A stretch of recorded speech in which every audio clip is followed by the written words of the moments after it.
Hello everyone, welcome to true I S M P C S. हम लोग बात कर रहे थे अपने कंपोनेंट के बारे में जो कि था प्रॉफिट से रिलेटेड।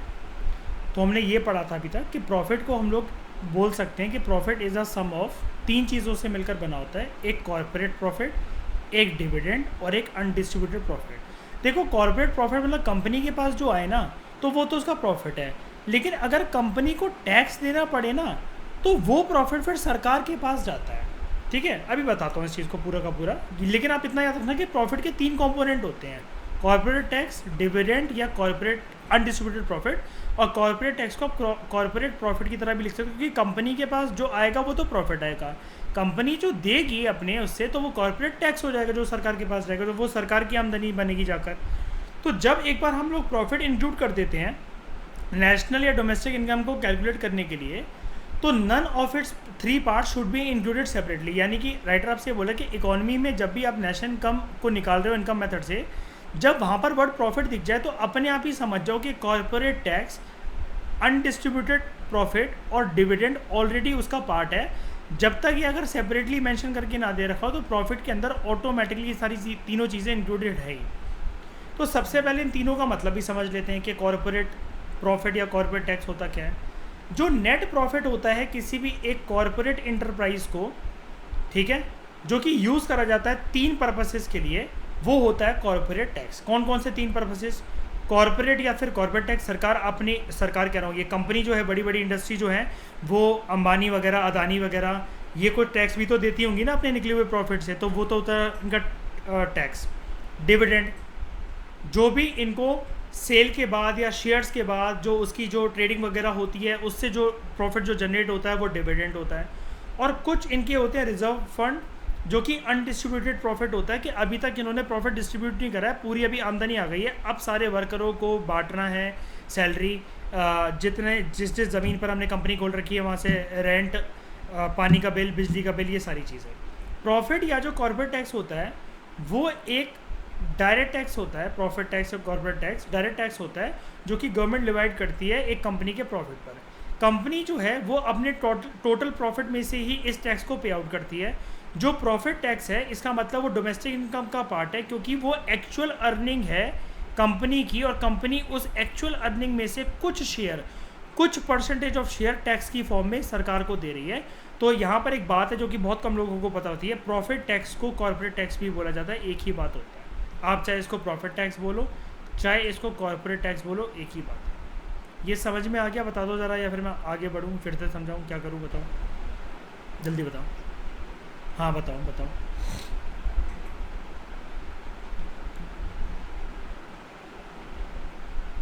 रिटर्न रिटर्न तो देखो अंकिता, हम लोग फाइल करते हैं, वो तो जो काम कर रहा, मतलब वो होता है, वो फाइल करती हैं। यानी कि यहाँ पर Ambani Adani income tax return file कर रहे हैं, फॉर एग्जांपल उनके सीए फाइल कर रहे हैं ना, चार्टर्ड अकाउंटेंट फाइल कर रहे हैं, मतलब मान लो, ठीक है।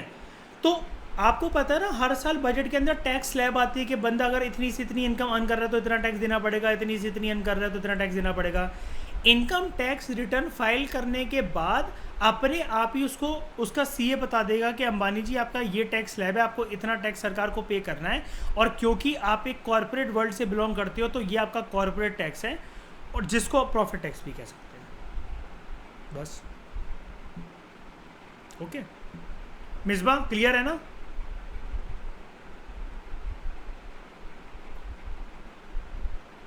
नेट प्रॉफिट मतलब नेट प्रॉफिट, हाँ, नेट प्रॉफिट मतलब टोटल प्रॉफिट, जब सबको ले देकर सब कुछ निकाल दिया गया है, वो नेट प्रॉफिट है। अनडिस्ट्रीब्यूटेड प्रॉफिट मतलब अभी देना बाकी है, सबके सैलरी वगैरह, रेंट, ये बिल, वो बिल, ये सब। पापा के मैं बताता हूँ ना अंकिता, आप जैसे जॉब करते थे, आपको 30,000 रुपये मिलते थे, ठीक है। आप इसको 30,000 रुपये को पूरी अपनी इनकम थोड़ी ना मान सकते हो भाई। कभी कभार जैसे मतलब मान लो हस्बैंड नहीं है, कुछ नहीं है, आप मतलब घर पे कोई मतलब अवेलेबल नहीं है, तो घर पे खाना दाल रोटी तो बनाओगे ही ना, तो कुछ राशन का सामान इससे जाएगा, कुछ आप वेजिटेबल लेकर आओगे। कभी कभार आप चटोरे भी बहुत हो, तो जैसे टकाटक ले आए, या फिर अंकल चिप्स लेकर आ गए, आप ये लेकर आ गए। कभी कभार आप मूवी देखने जा रहे हो, घर पे कोई मेहमान वगैरह आया, या फिर कोई बच्चे आ गए छोटे छोटे किसी रिश्तेदार के, उनको आप चॉकलेट वगैरह दे रहे हो। तो अल्टीमेटली जो आपके पास ये बचता था सारा सामान वगैरह देने के बाद, कि कोई बात नहीं, आप अपने ग्रैंड इससे मदर इन लॉ से बोल रहे हो कि कोई बात नहीं, बिजली का बिल मैं दे देती हूँ, पानी का बिल मैं दे देती हूँ, आप लोग मत दो, कोई बात नहीं। तो ले दिया आपके पास, मतलब मान लो कि 18 से 20 हज़ार रुपये जो बच रहा है वही तो आपका नेट प्रॉफिट हुआ ना। बाकी तो ये जो सैलरी आई ये तो अनडिस्ट्रीब्यूटेड प्रॉफिट है ना। कुछ कुछ आपको भी तो जिम्मेदारी मतलब आप निभाते होगे ना, ना कहते हुए भी आप उसमें से देते होगे, सैलरी निकाल कर अपनी इनकम वगैरह खर्चा करते होगे, सासू माँ के लिए कुछ ले आते होगे, है ना। मतलब वही झूठा झूठा हर किसी को खुश करने के लिए कुछ ना कुछ तो ले ही आते होगे, है ना, ये चीज़ है। हाँ जी, बताओ। ठीक है, ठीक है।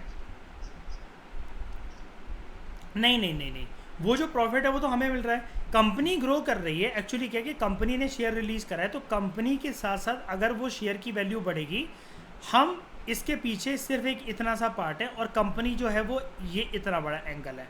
अगर ये बंदा ऊपर उठ रहा है तो हमने, क्योंकि इसकी कंपनी का शेयर खरीद रखा है, तो हमें भी जो इनकम है वो हमारे उसमें इजाफा होगा। अगर इसकी कंपनी की वैल्यू का शेयर अगर गिर रहा है तो यही वो सेम पर्सन था और हम यहाँ पढ़ते, तो हमारी इनकम जो है वो भी गिरेगी इसके साथ साथ, क्योंकि हमने इसको फॉलो कर रखा है। लेकिन जो इससे प्रॉफिट निकल कर आता है, जो प्रॉफिट निकल कर आया, मैंने कोई भी एक शेयर खरीदा 1000 रुपये पर, ठीक है, और मैंने उसको वो 1400 में बेच दिया। ये 400 रुपये जो होते हैं ना, इसको हम लोग इकोनॉमिक्स की लैंग्वेज में जो शेयर से पैसा जनरेट होता है उसको हम लोग डिविडेंड कहते हैं।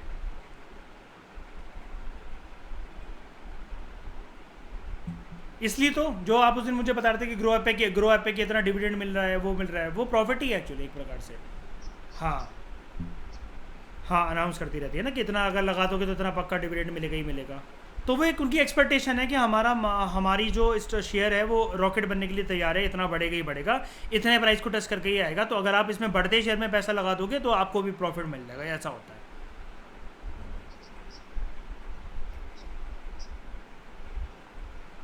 हाँ, डिविडेंड यील्ड के मतलब अगर मतलब पर शेयर अगर इतना, अब जैसे यहाँ पर आप एक शेयर खरीद रहे थे 10,000 का, ये आप 10,000 के खरीद लो तो आपको यहाँ पर प्रॉफिट आपका 4,000 हो जाएगा, क्योंकि आपने 10 खरीद रखे हैं, और आप वो फिर 14,000 में बेचोगे तो 4,000 रुपये का आपका नेट प्रॉफिट निकल आया।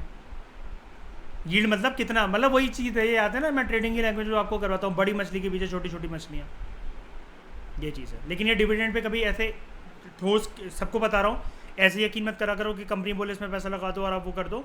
हर एक चीज़ एक प्रॉपर तरीके से फॉलो होती है। हमें you know very well, demand supply का एक लॉजिक अलग होता है, कंपनी के बोलने से कुछ नहीं होता।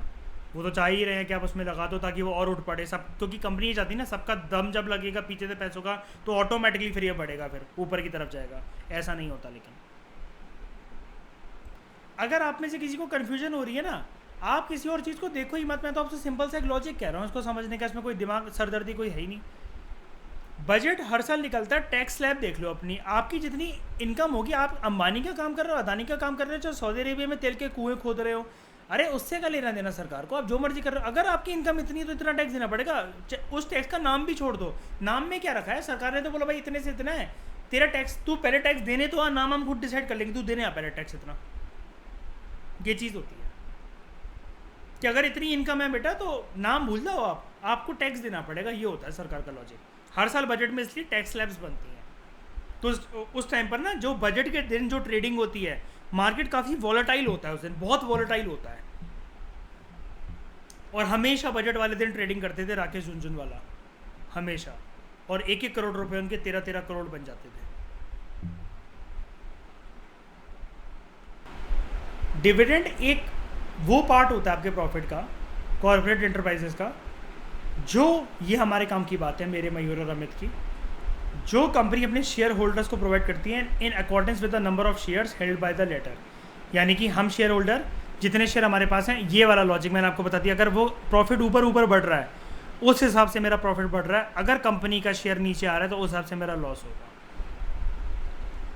By virtue of owing shares, share holder owner बन जाते हैं कंपनी की, यानी कि हम कंपनी के ओनर हैं।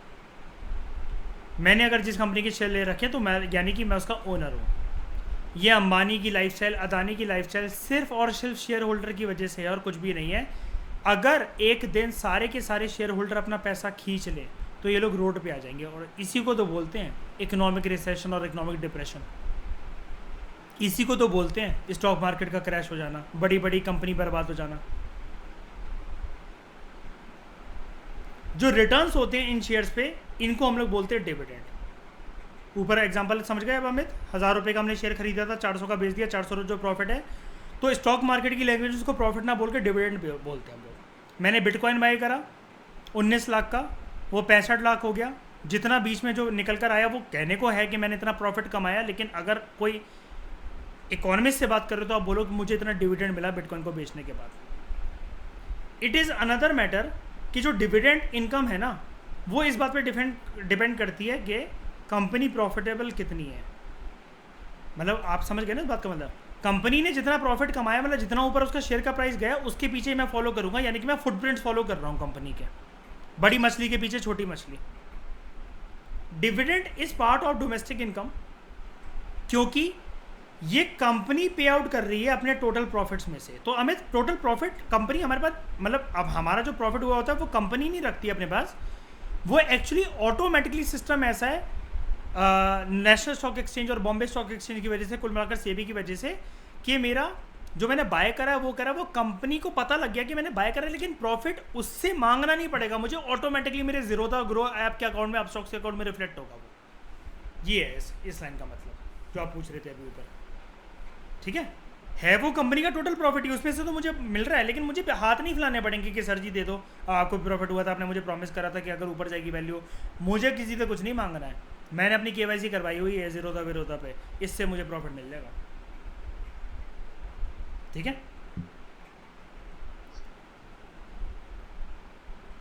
लोग तो सिर्फ ये सोचते हैं ना कि कंपनी पे उन्होंने पैसा लगा रखा है, तो फिर अगर उनको प्रॉफिट होगा, कंपनी को वो शेयर की वैल्यू ऊपर जाएगी, तो तभी हम प्रॉफिट कमा सकते हैं। हम तो ट्रेडर्स हैं अमित, मयूर और हम तो गिरती हुई मार्केट पे भी पैसा कमा सकते हैं। कंपनी को गिरने तो कोई बात नहीं, पोजीशन चेंज कर देंगे अपनी, पुट ऑप्शन बाय कर लेंगे,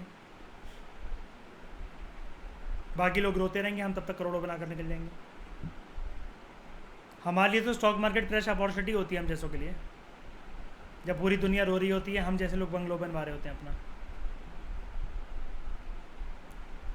dividend paid by one firm to another firm, अगर एक फर्म दूसरे फर्म को डिविडेंड पे कर रही है, इट इज़ नॉट इंक्लूडेड, क्योंकि ऑलरेडी फर्म के प्रॉफिट में जो वो पे आउट कर चुके हैं अपने क्लाइंट्स को, वो ऑलरेडी इंक्लूडेड है उसके अंदर। यानी कि आप एक जगह से प्रॉफिट दूसरी का शिफ्ट कर रहे हो, तो प्रॉफिट तो एक ही बार निकलेगा ना किसी भी चीज़ से, शेयर से वो करके, तो आप उसको चाहे 10 जगह रोटेट कर लो। मतलब ये समझ गए ना इसका मतलब, मैं ऐसा समझा देता हूँ, यार आपने मुझे पैसा दिया कि मेरा पैसा लगा दो, मेरे पास केवाईसी नहीं है, मैं आपको पैसा दे रहा हूँ, आप ट्रेडिंग करते हो, मेरा पैसा लगा दो, मेरा पैसा बढ़ा दो थोड़ा सा, जो भी है, मैंने आपका पैसा बढ़ा दिया।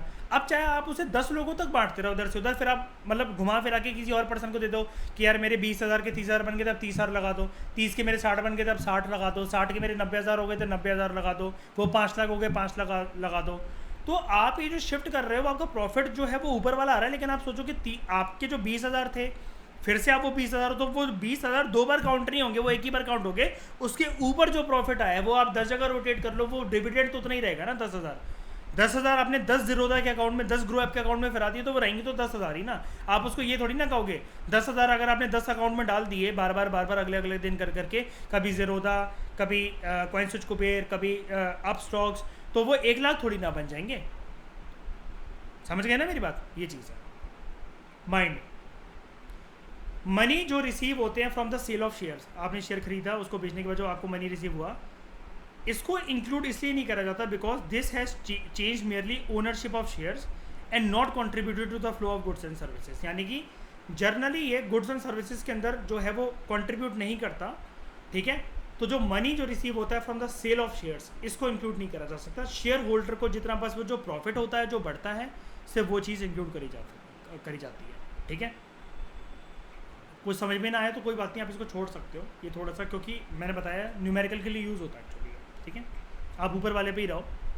Profit of a corporate enterprise, जो अपने शेयर होल्डर को वो पे करते हैं according with the number of shares held bye them. ठीक है, तो शेयर होल्डर जो होते हैं वो कंपनी के ओनर्स बन जाते हैं एक तरीके से शेयर खरीद कर, और हमें जो रिटर्न्स मिलते हैं अपने शेयर पे वो डिविडेंड होता है। ठीक है, ओके।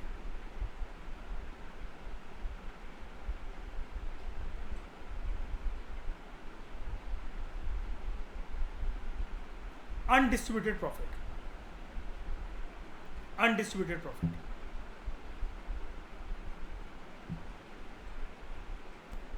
इस पॉइंट को एक तरीके से समझाने की कोशिश करता हूँ, माइंड में किसी भी चीज़ की शंका ना रहे, समझने की कोशिश करना। ये जो शेयर वाला पॉइंट था, एक बारी मैं आपको फिर से बता देता हूँ उसका मतलब अच्छे से समझने की कोशिश करना। आए समझ में तो ठीक है, नहीं आए तो छोड़ देना, हमारा से कुछ लेना देना नहीं है, लेकिन आ जाएगा। देखो यार, आपने शेयर खरीदा, मैंने शेयर खरीदा 1000 रुपये का, उसकी वैल्यू ही थी 1000 रुपये की, ये 1400 का हो गया।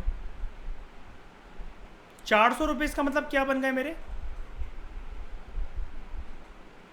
400 रुपये का क्या हुआ मतलब, मुझे क्या मिला? डिविडेंड मिला। वेरी गुड, इकोनॉमिक्स की लैंग्वेज में उसको बोलेंगे डिविडेंड। और वैसे नॉर्मल क्या बोलूँगा इसको, क्या मिला मुझे?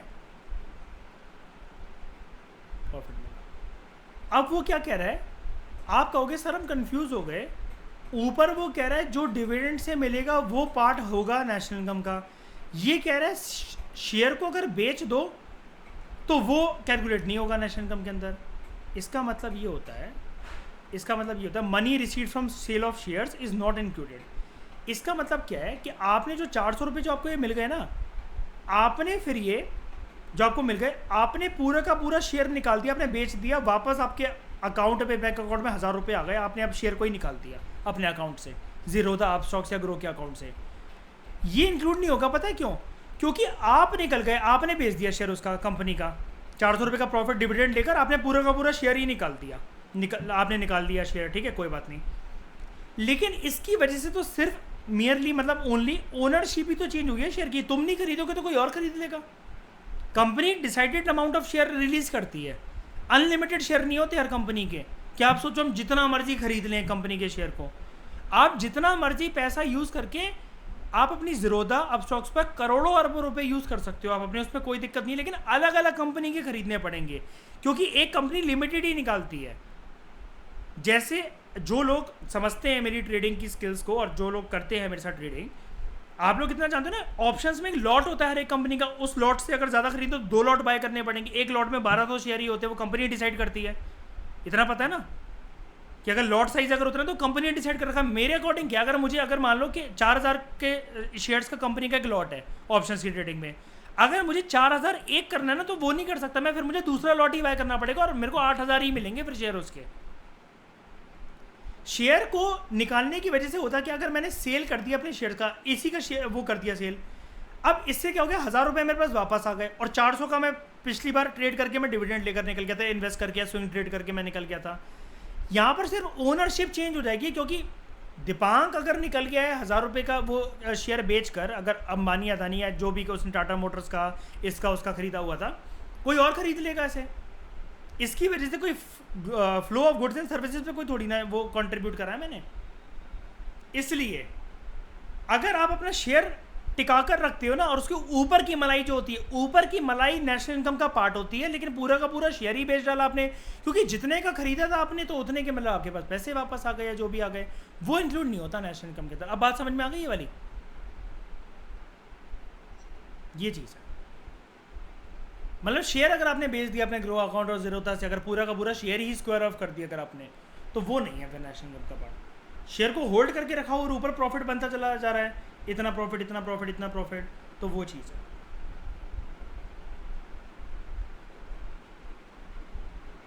अब जो लोग ट्रेडिंग नहीं करते हैं उनको समझाना मुश्किल है वाली बात, ठीक है। मलाई सबको अच्छी लगती है। अनडिस्ट्रीब्यूटेड प्रॉफिट और savings of corporate sector. A company और a firm after paying profit tax यानी कि कॉर्पोरेट टैक्स और अपना डिविडेंड डिस्ट्रीब्यूट करके out of its total profit. भाई तुमने शेयर खरीदे थे, तुम लोगों ने तुम्हारे शेयर खरीदे थे कंपनी के, और कंपनी को अगर प्रॉफिट हो रहा है तो आपका ये प्रॉमिस है कि आप उनको वो प्रॉफिट दोगे, शेयर से प्रॉफिट आएगा ही आएगा। और आप इसमें आज के टाइम में कोई धांधलीबाजी कर ही नहीं सकते हो, because everything is regulated in India by through securities exchange board of India, SEBI, ठीक है। तो यहाँ पर होता है कि कंपनी जब वो अपना पूरा प्रॉफिट टैक्स कॉर्पोरेट टैक्स दे देते हैं और डिस्ट्रीब्यूट कर देते हैं डिविडेंड को out of its total profit, बचा हुआ बैलेंस वो अपने पास रिजर्व फंड की तरह रख लेते हैं। इसको हम लोग कहते हैं अनडिस्ट्रीब्यूटेड प्रॉफिट। तो ये कंपनी क्या अनडिस्ट्रीब्यूटेड प्रॉफिट है, ये उसकी बन जाती है कॉर्पोरेट सेविंग या फिर रिटेन्ड इनकम, जिसको वो होल्ड करके रखते हैं।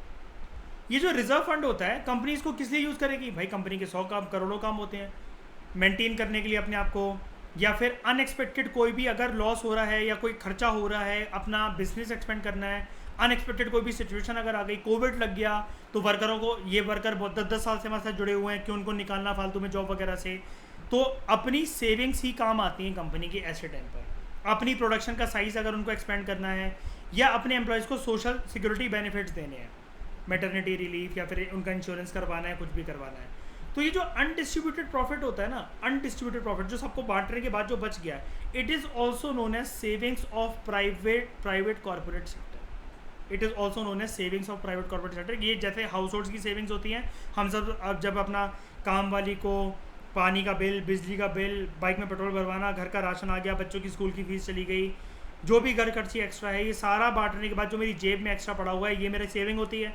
ऐसी कंपनी की सेविंग को हम लोग कहते हैं savings of private corporate sector. जो इनकम होती है पब्लिक सेक्टर या गवर्नमेंट की, इसको सेपरेटली दिखाने की ज़रूरत नहीं पड़ती, क्योंकि ये भी एक अनडिस्ट्रीब्यूटेड प्रॉफिट का पार्ट होता है। सरकार के पास जो टैक्स वगैरह आ रहा है, ये तो उसकी रेगुलर इनकम ही है। अब सरकार टैक्स के पैसे को खर्च करती है पार्क में बेंच बनाने के लिए, हाईवे बनाने के लिए, टोल प्लाजा या कुछ भी, मतलब सरकारी का जो भी काम है, सोशल सिक्योरिटी स्कीम्स होती हैं सरकार की, मिड डे मील स्कीम हो गई, ठीक है, मनरेगा का प्रोग्राम हो गया, तो सरकार के पास भी जो ऐसे इस तरीके से जो बचता है वो सरकार का, जब सबको ले देने के बाद वो अनडिस्ट्रीब्यूटेड प्रॉफिट होता है सरकार का। फिर लास्ट में क्या बचता है हमारे पास? एक कंपोनेंट और था, mixed income of self employed. इसका मतलब क्या? मिक्स्ड इनकम जो इनकम होती है सेल्फ एम्प्लॉयड पर्सनस की, लाइक फार्मर, डॉक्टर, बार्बर। ये अपना खुद का, मतलब फार्मर के पास एक खुद का खेत है, डॉक्टर ने खुद का क्लिनिक खोल रखा है, और नाई वाले की खुद की दुकान है। और अनइनकॉर्पोरेटेड इंटरप्राइजेस जैसे छोटे छोटे राशन की दुकानदार, गाड़ी वगैरह ठीक करने वाले रिपेयर शॉप्स वगैरह, छोटे छोटे होटल, नॉट ओयो रूम्स, छोटे होटल, और रिटेल ट्रेडर्स जो अपना खुद का लेबर कैपिटल यूज़ करते हैं, यानी कि खुद वो दे आ रहे हैं, खुद वो काट रहे हैं, खुद वो बेच रहे हैं, अपने घर पे वो, मतलब अपनी दुकान पे वो बैठे हुए हैं, इसको हम लोग कहते हैं मिक्स्ड इनकम। ये जनरली फैक्टर सर्विसेज को हायर नहीं करते मार्केट से, सब कुछ ऑपरेट वगैरह जो कर रहे हैं खुद ही कर रहे हैं, यही अपने उसके मालिक हैं, खुद की ज़मीन के, चाहे छोटी हो चाहे वो बड़ी हो, दुकान छोटी हो चाहे बड़ी हो, दुकान पर कस्टमर चाहे एक आ रहे हैं चाहे 1 करोड़ आ रहे हैं, ये अपने खुद के रिसोर्सेज को यूज़ कर रहे होते हैं, लैंड, लेबर को, अपने फंड्स को, एक्सेट्रा। एज अ रिजल्ट ये डिफ़िकल्ट हो जाता है हमारे लिए क्लासीफाई करना ऐसे लोगों की इनकम कि हम इसको डालें कहाँ, रेंट में डालें, वेजेस में डालें, इंटरेस्ट में डालें, कि प्रॉफिट में डालें। एक तो क्योंकि इनकी फिर सर्विसेज भी हमारे पास नहीं है ना अच्छा आंकड़ा, कि मतलब हमने क्या पढ़ा था, इनसे जो इनकम निकल कर आएगी फैक्टर इनकम, वो फैक्टर इनकम तभी इंक्लूड हो सकती है नेशनल इनकम की कैलकुलेशन में जब फैक्टर्स ऑफ प्रोडक्शन ने प्रोडक्टिव सर्विसेज दी हो इकोनॉमी को, है ना, बिना उसके नहीं होंगी। लेकिन यहाँ पर मुश्किल हो जाता है हमारे लिए, it becomes difficult to classify the income, कि हम कैसे क्लासीफाई करें, रेंट में डालें इसको, वेजेस की कैटेगरी में डालें, इंटरेस्ट में डालें या प्रॉफिट में डालें। इवन सेल्फ एम्प्लॉयड पीपल जो होते हैं, they do not distinguish labour income from property income. अब उनकी इनकम भी तो पता नहीं लग पाती है कि कहाँ से आ रही है, मतलब वो करके खुद वो जाकर, बंदा दुकान जाकर पेन बेच रहा है या फिर कोई साबुन बेच रहा है, खुद वो डिस्ट्रीब्यूटर है या रिटेल ट्रेडर है, या उसके पास खुद की थोड़ी बहुत ज़मीनें वगैरह वो करके और उसने रेंट पे दे दी है। Hence such incomes are treated as mixed income, because यहाँ पर मिक्सचर है सब कुछ, rent, wages, interest, profit particular तरीके से डिवाइड नहीं हो सकता। जैसे हो सकता है कोविड आया, किसी का एक मकान पड़ा हुआ है, ग्राउंड फ्लोर वाले खाली करके चले गए या फिर वो टपक गए कोविड के अंदर। अब बंदे ने क्या सोचा, भाई यार जॉब वॉब कुछ है नहीं या कुछ है नहीं, कोई बात नहीं, खुद की घर तो है, ग्राउंड फ्लोर पे उसने एक बुटीक खोल लिया, या नाई की दुकान खोल ली, या मिठाई की दुकान खोल ली, या उसके घर पे वाइफ उसकी लॉकडाउन में कचौड़ियाँ बनाना बहुत अच्छे सीख गई थी तो सुबह नाश्ते की दुकान खोल ली। कुछ भी लोगों ने ऐसा करा है। अगर आप पूरा हिंदुस्तान का सिनेरियो देखोगे, अगर आप जिस एरियाज़ में रहते हो ध्यान से देखोगे, अगर थोड़ा सा रूरल कंट्री साइड एरियाज़ को, लोगों ने ऐसा करा है, ग्राउंड फ्लोर पे उन्होंने ऐसा कुछ खोल लिया और फिर अलग अलग हिसाब से वो अपना चेंज करे जा रहे हैं। 15 का साथ है तो वो पतंगों की दुकान लगा लेते हैं, पूरे साल उनके बुटीक चल रहा है। अगर उन्होंने क्या कर रखा है, उसकी वाइफ ने पूरे एरिया में ये बोल रखा है कि किसी को भी ऑफिस के लिए टिफ़िन वगैरह चाहिए हो तो मैं टिफ़िन सर्विसेज भी प्रोवाइड करती हूँ। तो यहाँ पर पर्सन की देख रहे हो अलग अलग प्रकार से इनकम कितनी कितनी सारी मतलब वो आ रही है। छत पर उनका वो खाली पड़ा हुआ था, जब ये ग्राउंड फ्लोर से इतनी इनकम आने लग गई, छत पे उन्होंने एक फ्लोर और डलवा दिया कि यहाँ पर हम छोटा सा ये पीजी वगैरह और वो कर लेते हैं। कल को जो बच्चे आएंगे पढ़ने, यूपीएससी की तैयारी वगैरह करने या कुछ भी करके पीजी वगैरह लड़कियों को लेना होगा या पेंगे से हमें किसी को रखना होगा, एक कमरा छत पे बनाकर डाल देते हैं अपनी इनकम के हिसाब से, यहाँ से भी इनकम आती रहेगी। या कई लोगों ने, आपको पता होगा, फार्मिंग करी थी अपने छत वगैरह पे वो करके, किसी ने ब्रोकली उगाई है, किसी ने कुछ उगाई है। लॉकडाउन के टाइम पे ऐसा बहुत सिनेरियो आया कि कपल्स करोड़पति हो गए ऑर्गेनिक फार्मिंग कर करके अपने घर पे ही छत पर, ठीक है। When some producers consume a large part of their own produce, जो इम्प्यूटेड वैल्यू आती है प्रोडक्शन की, अब क्योंकि वो सेल्फ कंजम्पशन के लिए है तो इसको इंक्लूड हम लोग कर देते हैं, क्योंकि पर्सन ने अपनी ही करंट प्रॉपर्टी से नई नई इनकम जनरेट करी। जैसे कि मैंने अभी आपको घर वाला, ग्राउंड फ्लोर वाला और छत पे पीजी रूम बनाने का जो आपको एग्जांपल दिया। तो अगर हम इन सब का सम टोटल करें अब मेंशन 7 फैक्टर्स का, हमारे पास डोमेस्टिक इनकम निकल कर आएगी। यानी कि अगर आप जोड़ रहे हो compensation of employees, rent, interest, profit, corporate tax, dividend, undistributed profit plus mixed income of self employed, या फिर आप उसको शॉर्ट में भी बोल सकते हो compensation of employ, undistributed operating surplus और mixed income of self employed, इसको हम लोग कहते हैं हमारे पास निकली डोमेस्टिक इनकम। इसमें बस एक हमें नफ़ी ऐड कर देना होता है, तो हमारे पास आ जाता है NDP एट FC से नफ़ी ऐड होकर NNP एट FC, ठीक है। ये 8th कॉम्पोनेंट बन जाता है, ठीक है। ओके, नफ़िया, हाँ ठीक है, वो सरकार की बाहर से आती है, ये तो आपको पता ही है, नफ़िया का कंसेप्ट दोबारा क्यों पढ़ना। बाकी हम बातें नेक्स्ट लेक्चर के अंदर करते हैं। मैं आपको सरकार की इनकम के बारे में भी बताऊंगा कि पब्लिक सेक्टर की इनकम कहाँ पर जाती है, क्योंकि यहाँ पर गवर्नमेंट की इनकम का कुछ भी नहीं लिख रखा है।